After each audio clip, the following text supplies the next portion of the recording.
Hello, and thank you for joining us inside BATV Studios at Batavia High School. I'm Sue Gillerlain, the Communications Manager for BPS 101. I will be your moderator for today's special segment on technology in the classroom. Here to participate in this discussion are three of the district's instructional technologists, Angie Sutherland, Sarah Barrett, and Kristen Stern, along with two of our BPS 101 students, 8th grader Grace Salyers, who is at Rotolo Middle School, and Anastasia Gelardi, who's a junior at Batavia High School. Thanks so much for joining us today. Sure. And I am going to jump into question number one, which I'm actually going to throw out to the instructional technologist. And I realize this one is a little meaty. Question one is, from your perspective, how has technology changed the overall classroom experience at BPS 101? I'm really excited to watch the students collaborate with each other in ways that they hadn't been able to before. So not only students who are in the same classroom, but students who are in different classrooms, in different schools, even outside of our district. They're really able to reach out and touch base with people that they might not have even realized existed before we had the one-to-one technology. But now that it's in front of them every day and they're really using it, they're having those opportunities to share their experiences with students all across the district and all across the Illinois area. Also, I think that teachers in the past were the kind of keepers of the knowledge, and now with the technology in the classroom, I think some interesting things happen where students can actually become the leaders, and a subject is brought up and it's not uncommon to find a student saying, hey, I found this, or let me share this, or some interesting information. So it gives the students really an opportunity to be leaders in the classroom and to provide some of the learning. One of the other things Anna was talking about just even before we kind of started the segment was that time where you had to schedule time to go and learn those types of things in the computer lab. And I think it's really exciting now that when students want to know it, they can open up their Chromebook and they can ask that quick question and they can type up their answers, and it doesn't have to be scheduled anymore. So it's that anywhere, anytime learning. Yeah. The word access definitely comes to mind in terms of accessing opportunity to collaborate, accessing resources and information. So having the access opportunity available has definitely impacted our students quite a bit. It reminds me of when I was in high school, back in the Stone Age. I had one computer class, and they were these little old computers, and it was all like you could only go during the classroom. There was no after-school time.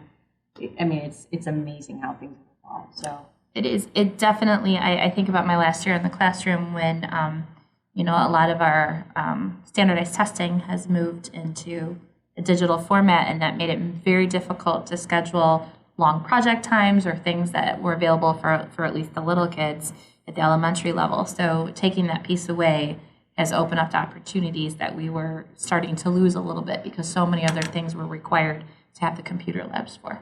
So. Mm-hmm. Thank you. I want to ask a question of Grace. Grace, from your perspective, what's the biggest benefit that you see to having your own Chromebook? Well, definitely what you've said, like access. It's like when you're sitting there and you don't know don't know what it is. Sometimes the teachers can't always help you right away. So if you have your Chromebook, you can just look it up. And a little bit about what you're saying about scheduling time. Like I remember when we had to schedule time just to watch a PowerPoint in the computer lab.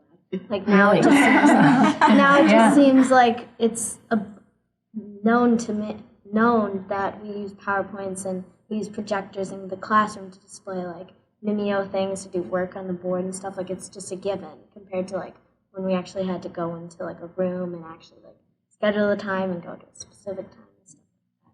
So it's definitely like given us more advantages to be able to have more knowledge and have a little bit more free will, a little bit more,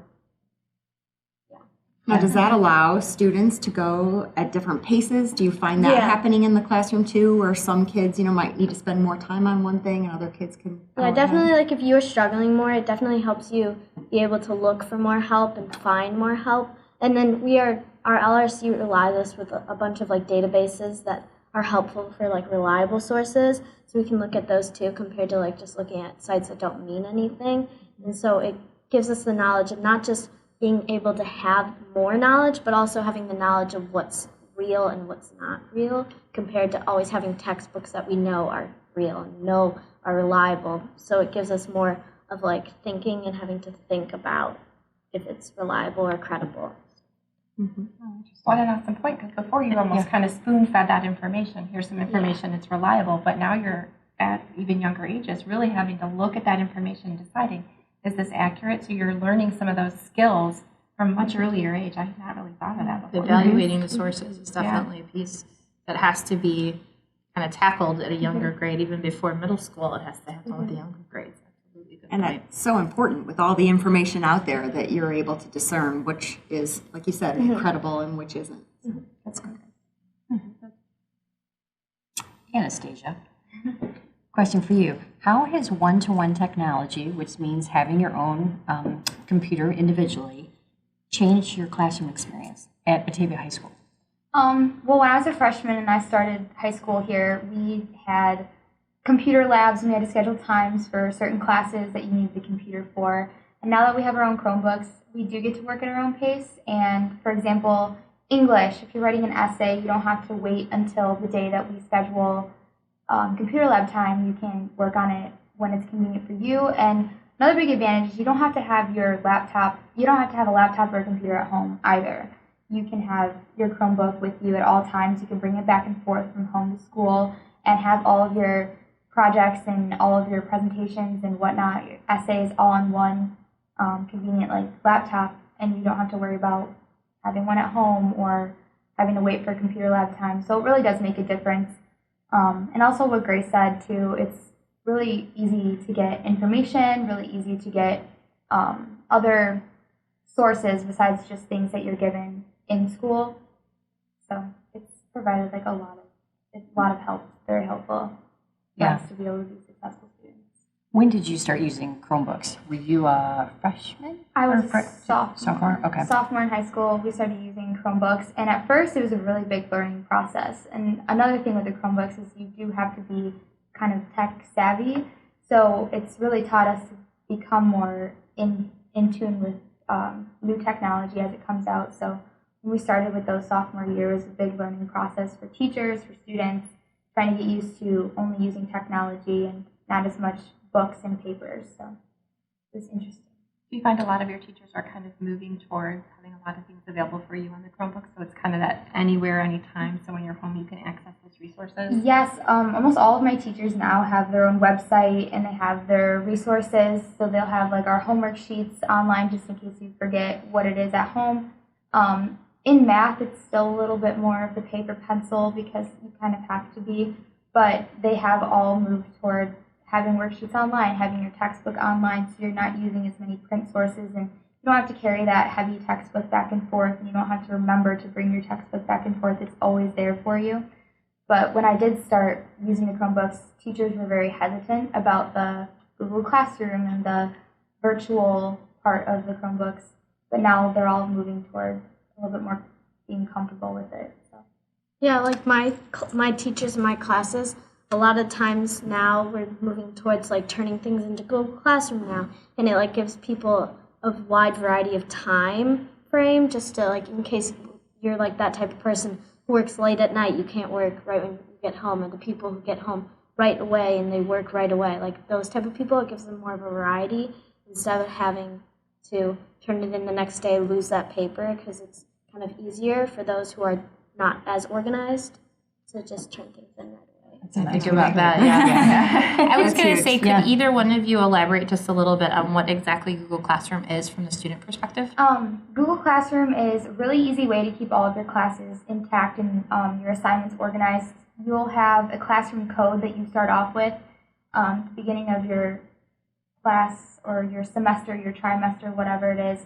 And you'll have a convenient link to click on in one big Google Classroom. You'll have each class and a link to click on, and once you click on your class link, you'll have your assignments and it shows you your due date, it shows you what it is and explains it, there's some directions. It also has all the teachers' contact information, usually has a link for their website attached to it.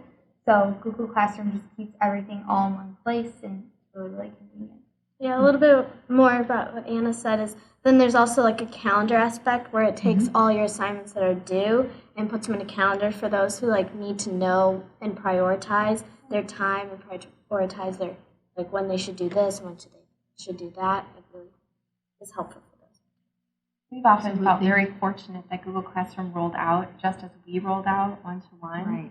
Because we almost can't imagine what it would be like trying to keep all those digital assignments organized. There was other ways to do it before, but we really feel like that has been a game changer for you guys. Do you guys feel that way too in terms of accessing those things digitally? It's really easy to like keep yourself organized when your teacher posts everything in one place, and you can conveniently and easily use the calendar or use your homepage just to find and navigate like what is due like one day, or if it's due the next day, like everything is on there. So much easier to keep yourself organized. What I love about it is it seems like it's the one central hub where kids can go to find all the little pieces of what they need, all of the things that you mentioned, and also like the links for that specific class. If a teacher puts them on their About page, you know, it used to be that people were bookmarking them, and then all of a sudden people had so many bookmarks that it became worthless because they couldn't find them because they had so many. So now it compartmentalizes that and allows kids to get where they need quickly. And then at first, like, because when I was in 6th grade, I was on Team 6-5, who, like, started out with the Chromebook pilot. So I had the Chromebooks that we would use during the day, and then we'd put them away at the end of the day, and we wouldn't bring them home and stuff. And we didn't have Google Classroom when I was in 6th grade. But there was a lot of using folders and stuff, but then folders started getting a little messy. Like, people were putting wrong things in folders. Things were getting lost, things were like that. So Google Classroom really helps like make that organization of which class is which. And it definitely helps, like, teachers get emails all throughout the day from other teachers, from parents. And so if you have a question or anything like that, emailing them, they might not see it right away. So you can like leave comments about them and leave comments about the assignment and ask them questions about it, which is really helpful to get like a quicker response. And do sometimes students reply to you instead of the teacher? Yeah, because sometimes to answer your question? Yeah, sometimes students will like ask a question like, does anyone else think that this seems blah, blah, blah? And then it's nice to see that other students are paying attention to this and kind of having their own opinion or thought about it. And then usually the teachers will like confirm about it, what their ideas was, and it's kind of just like good collaboration. Absolutely. I definitely think student ownership over learning is one of the bonuses of some of these things that we've talked about. I think the organizational piece is huge. You know, I think of how unorganized I was in school and my poor parents. So I think about that, but I think that ownership and having a chance to explore topics you're interested in, or having a chance to let a peer answer questions instead of always relying on a teacher is a great thing. Mm-hmm. Yeah, like that is such a good point, because you can keep yourself organized in a technological way, and that's how the whole world is moving now. So when we go into, you know, having a job or going to college and starting our careers, like, we're going to be using the technology to help ourselves be organized. So learning it now and learning it early is really helpful, because now we know what's coming up and what's next. And a little bit what Anna said, like how everyone's using technology. Well, everyone has phones, like everyone's on them all the time. And you can download Google Classroom and Google Docs and Google Drive on there. And my brother plays sports, and sometimes I have to go to those sports. And then I can access my homework and do my homework from my Chromebook if I bring it, or my phone if I don't have Wi-Fi or stuff like that. It just all kind of like goes together instead of having to make sure I have this paper, make sure I have this textbook. It just kind of all is more organized and compact, so more accessible. But anytime, anywhere. It's really awesome. Makes it seamless then. One of my favorite things I like to see in the classroom, as you guys were talking about answering each other's questions, is when somebody's having a tech issue and another student just walks over and helps them solve. And I think that's one of the other things I've seen a lot happen is, you know, that freedom to problem solve with each other and not relying on the adult in the room to solve the problem for you or with you. Just, hey, does anybody know how to? And someone else will say, hey, yeah, I know how to do that. And it kind of just keeps going. That those classrooms that I walk in and that's what's going on really empowers students to learn and to help each other, I think, even more than I'd ever seen before.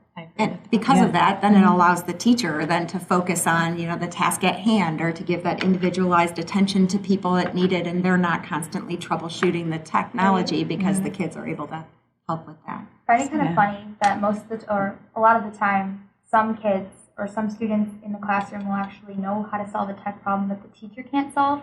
So it keeps the class moving. So being able to like all collaborate in the technological way that we do, some kids can solve problems that will keep the class moving so much faster. Yeah, Absolutely. It's important. We rely on that. It's weird to see that all like some kids are super technologically savvy now, and even more so than some adults. Sure. Because we're growing up with that aspect. You're Very digital much so. native. Very much so. I learn from my own children, sadly, every day. Something new. Yeah. And you know I do what's too. really fun to see too is kids that might struggle in some other areas of learning can excel in this area, and it gives them that opportunity to, show that they're in the know and that they're able to, move ahead, whereas maybe they might feel uncomfortable in other areas. So it's nice. Well, this is actually a great segue into this next question for instructional technologists and for our students too, possibly. And that is, how easy, difficult was it for teachers to integrate technology into the classroom when Chromebooks and tablets were first issued? I did not know how that would go. I'm not a teacher, but I would think, yikes, that's a lot to handle. I think it's really important for us to look at the tools that teachers were given. Sound teaching is going to be sound teaching, whatever tools you were handed. And for some teachers, that tool was a little intimidating. And for some teachers, it was super exciting. And it was really about meeting teachers where they were comfortable. So for some teachers, it was immediately dive into some of those things that were available. And for other teachers, it's like, let's take one piece and start rolling with it. I think it's safe to say we had talked to some people in the past that were maybe a little resistant because of any expectation. And now those are our high flyers. Those are our tech leaders in the buildings that are like, this has changed my life. Where was this before? So I don't know if you could quantify a difficulty about it, more so than it's day by day, it's person by person, and it's need by need, but it still starts with that sound teaching.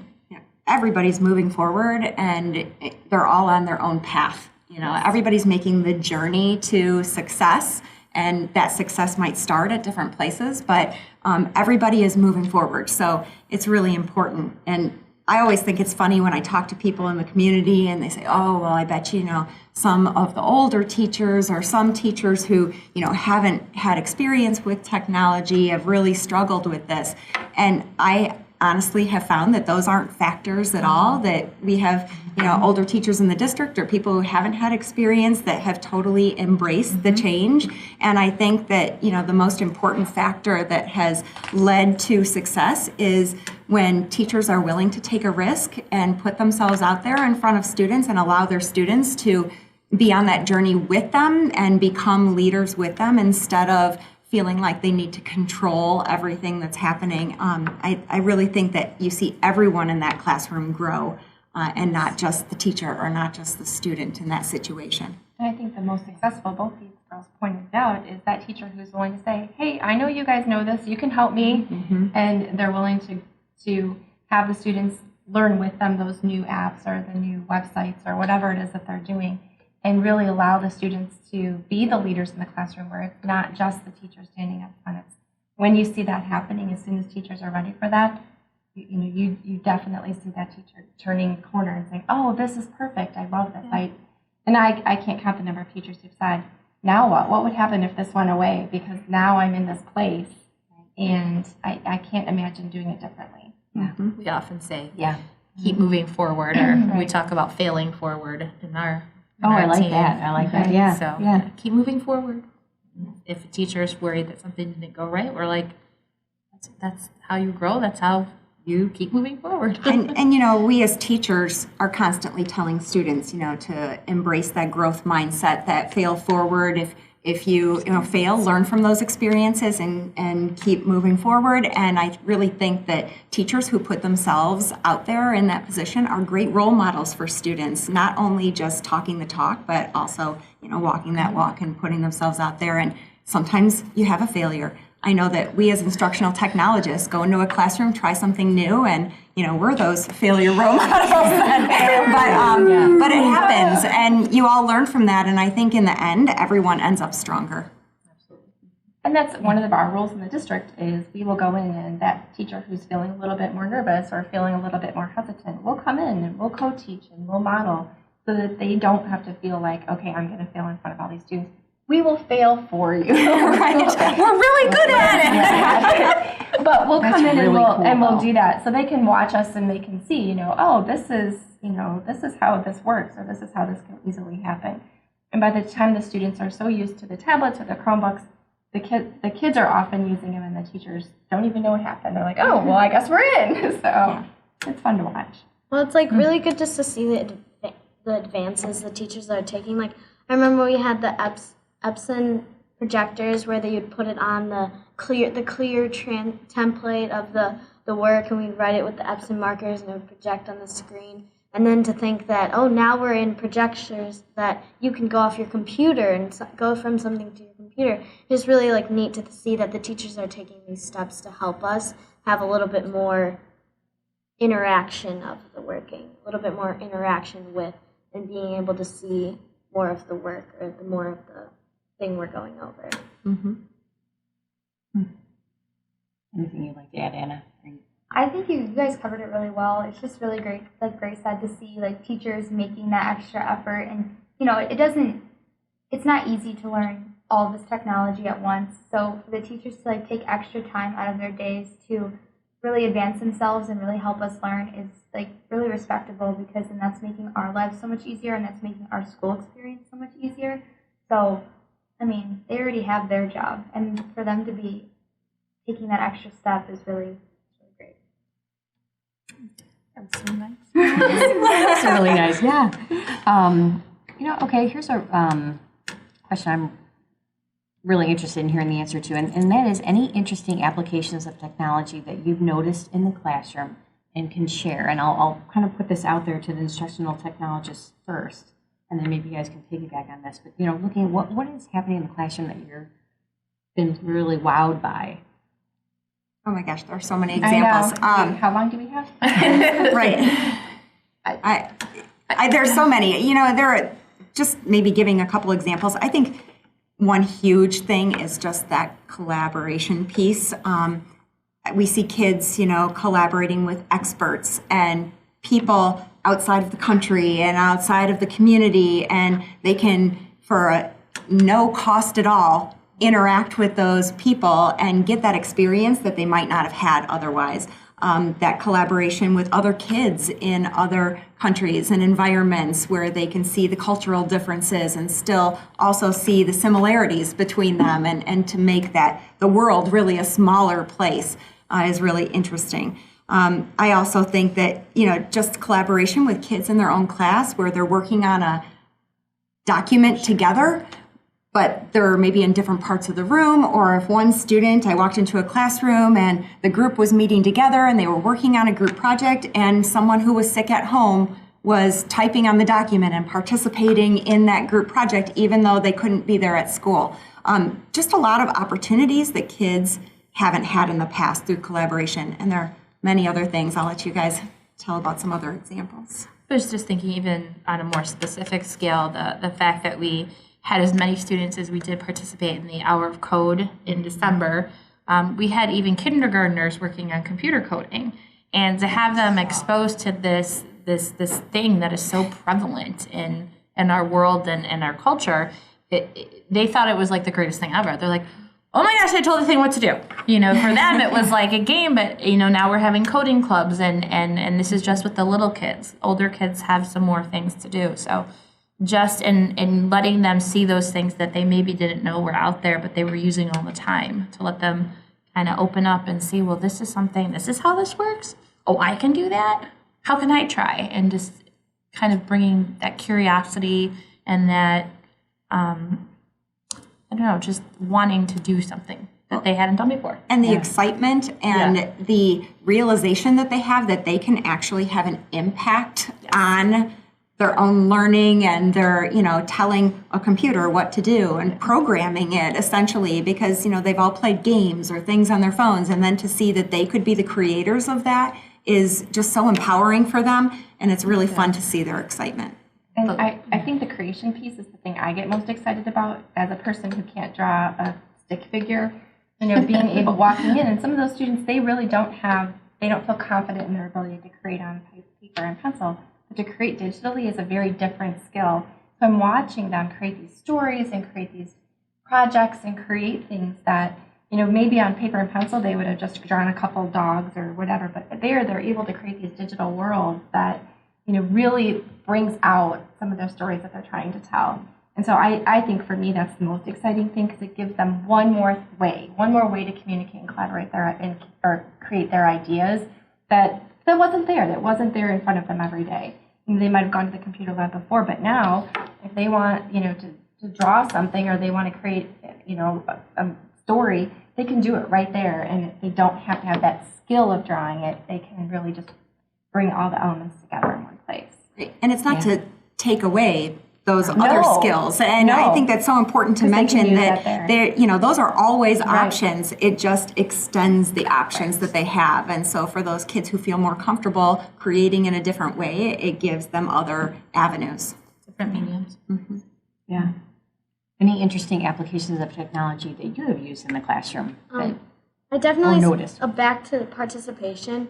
Like, we all know that there's that one kid in the group projects that doesn't do anything, will just kind of sit there. But now, with the option of having Chromebooks, when you make presentations and stuff, well, that kid can be the one choosing the theme, adding the text. Like, they can participate in a way that helps them understand it.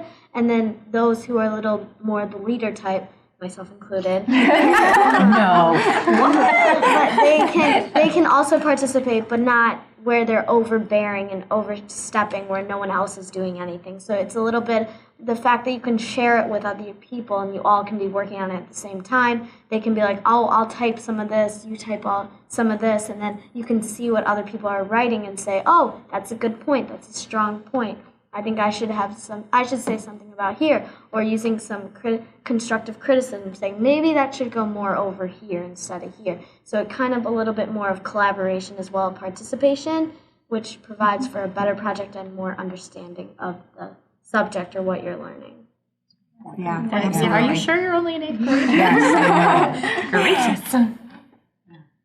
I think from a little bit more of like a high school perspective, for example, Mrs. Stern came into my American history class and she explained a way on your Google Docs to directly cite resources, directly search for credible resources, and that made my research papers so much easier because it's all right there in one application, right on your Google Doc, and just by taking a few extra steps to find these different applications, you have it all right in front of you. You don't even have to click into a different tab. You can find images, you can find credible documents, and you can cite your sources right there readily.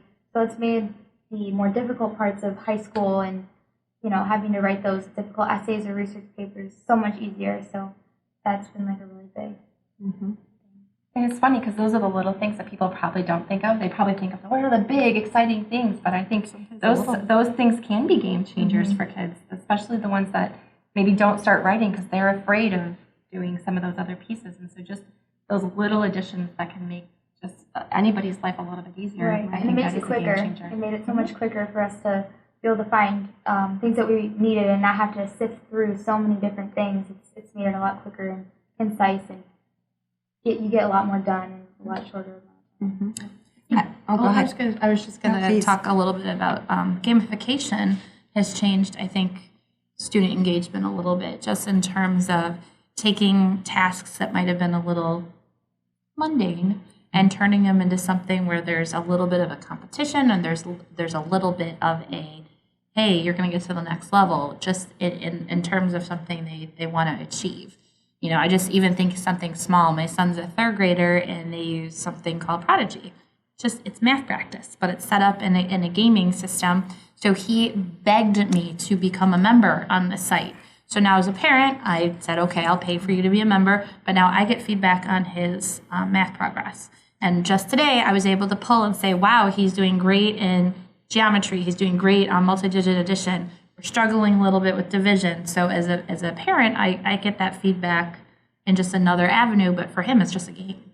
It's him battling dark wizards or something. I don't know. I noticed that when you were doing your coding club last year at Hoover Wood, when I came in, I didn't realize how much just addition and subtraction was involved in this in a totally different way. You wouldn't know that it made it so much more fun as they're watching their little piece move and make it on Even the screen. high schoolers use gaming kind of technology.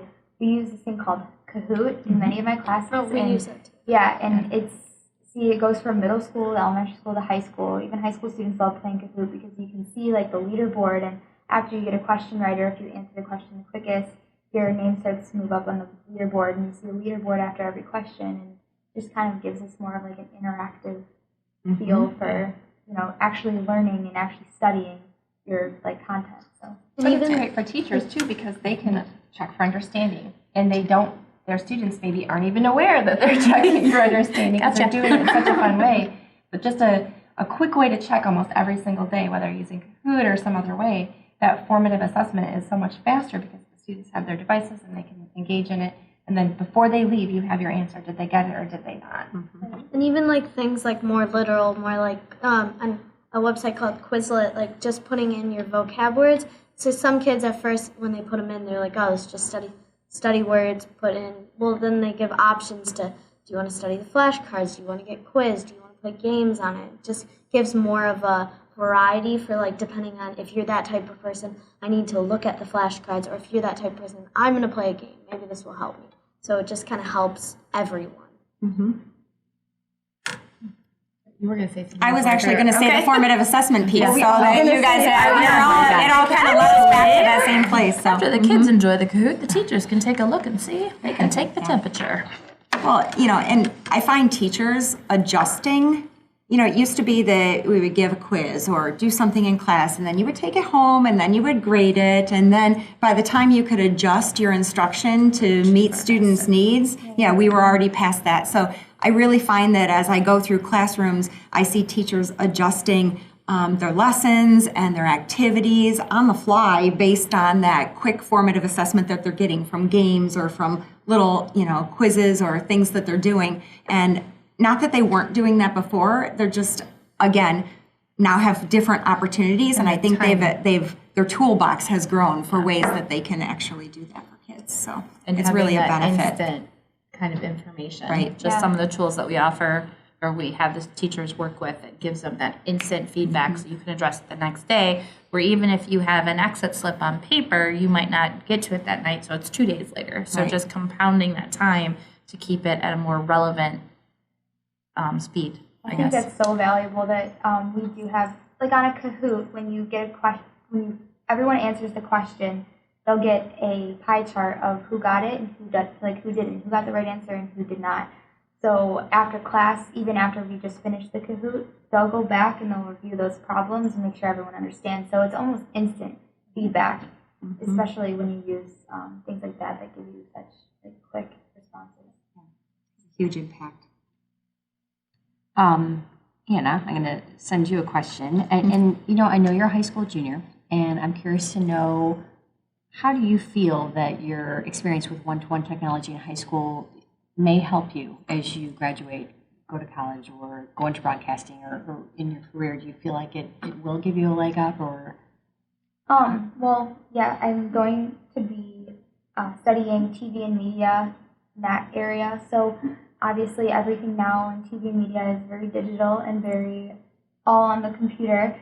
So being able to have my Chromebook with me all the time, I can write scripts, get them done, whenever I need to, whenever it's convenient for me. And that's a super big part of what I do to kind of lead myself into studying that in college. And I also think that I've been able to develop more skills in editing software and things of that nature, so I will be more prepared for my career in college, or my studying in college and having my career in TV and media.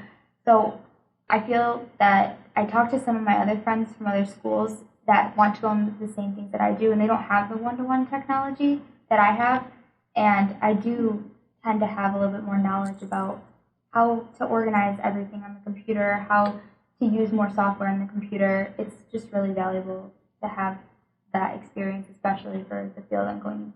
And then definitely for like the independent aspect, my cousin just recently went to college and she said that it's more free will. You're a little more free. So you're not going to always have that teacher going, your homework's due tomorrow, don't forget your homework's due tomorrow. Well, with the one-to-one, then you should know what you can do, like ways to remember and stuff. So then oh, okay, well I can put on my calendar, this assignment's due this day, so I don't forget and things like that. And then also help you with a little bit more about looking for reliable sources, back to that a little bit, because then some kids didn't learn that through high school and middle school and have like a real grasp of understanding of, I know how to cite in MLA citations, I know how to cite in this citations, I know how to cite from this website, I know how to cite from a book, I know how to cite from magazine, I know how to cite from different sources. Well, other kids will be like, I never had to do that, I just had the book, my teachers told me. Well, with the one-on-one technology, then it makes you be a little bit more independent, a little bit more of your choice, which when you're in college, that's kind of what it is. So, do you feel that your experience has been more independent as Chromebooks have come into BPS 101? Do you feel like it's been a different, like you feel like you're more independent already? definitely. Yeah, I would say so. Because when I started, we didn't have Chromebooks as freshmen, and your teacher was kind of always talking and always on you about, okay, this is due, this is due, this is due, this is due. Well, now we kind of have to be more independent in the fact that we have to go look for those things sometimes, and if you forget, okay, well, there's plenty of other backups that you can use. So problem solving with all of the technology that we have has like taught us to be more independent, and especially because the world is moving so forward in technology, because we're getting that experience, we're going to be ready for that, in future years, because that is the way the world's moving. And if, compared to a school that doesn't do the one-to-one technology, we're going to have a leg up in college or at a university. So,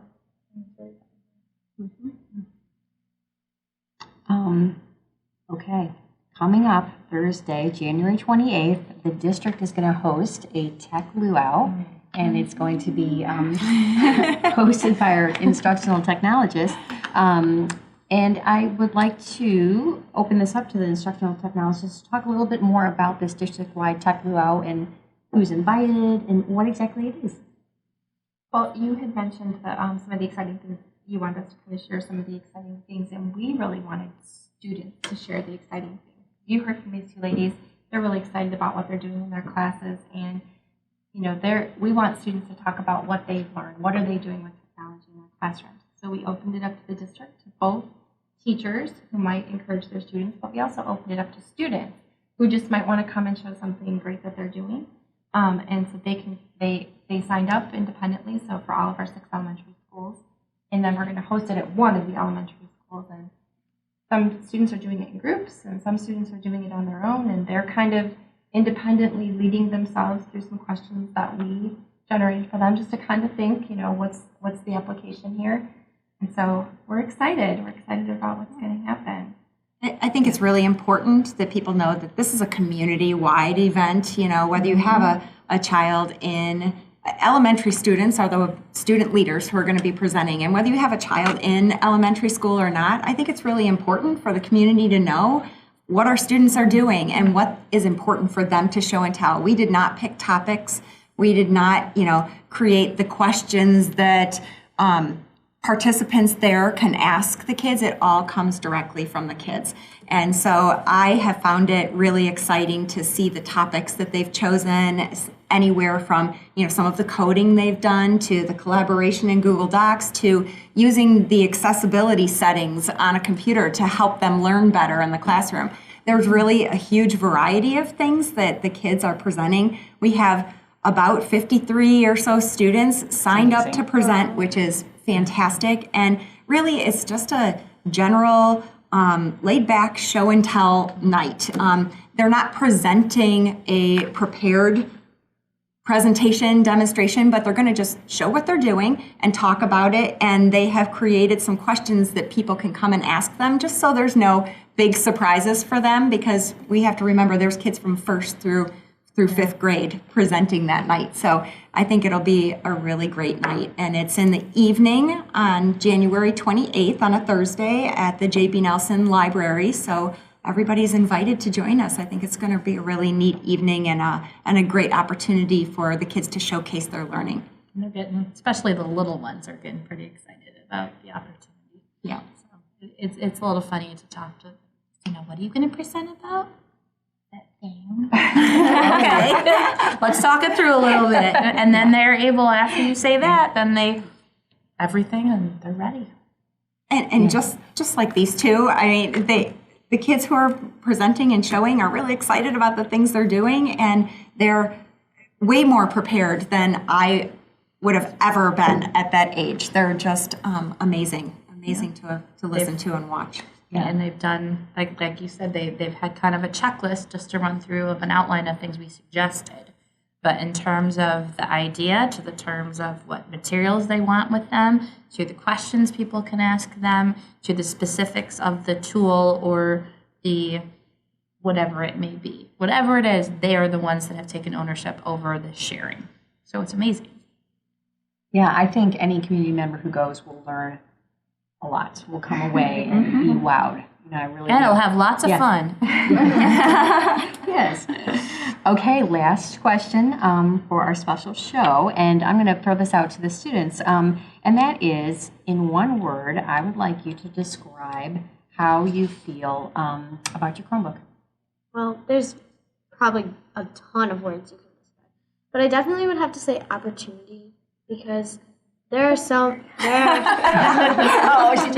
there are like kids out there that don't have technology at their house. They use pen and paper. That's what they've always had. They don't have computers. I myself am lucky to have those. I have an iPad or computer to access to print things out. Well, now that we have these Chromebooks, they can print things out at school. They can see more of the technology aspect, instead of when we go to a computer lab, they go, I don't know how to do this.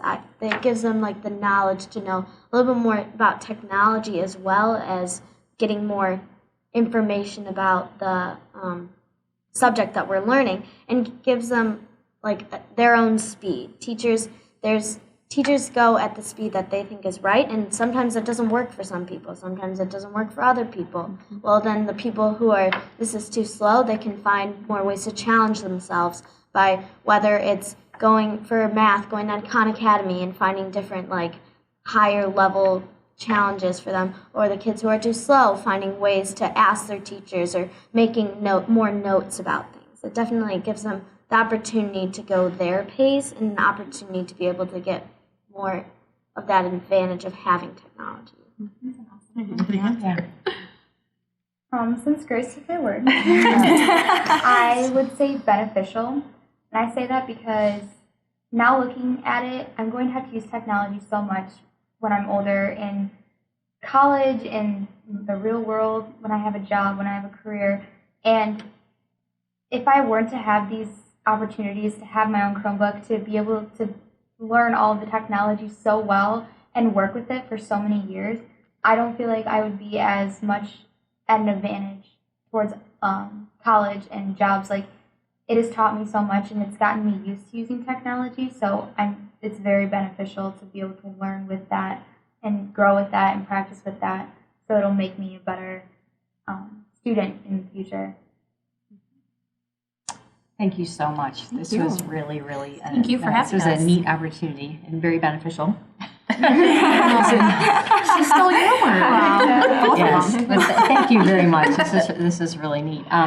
I would like to remind everyone out there that Thursday, January 28th, definitely come out to J.B. Nelson from 6:30 to 8. 6:30 to 8. And take advantage of the Tech Luau night. I think you'll be really surprised what the students are learning and are doing right now. So definitely come on out, and we hope to see you there.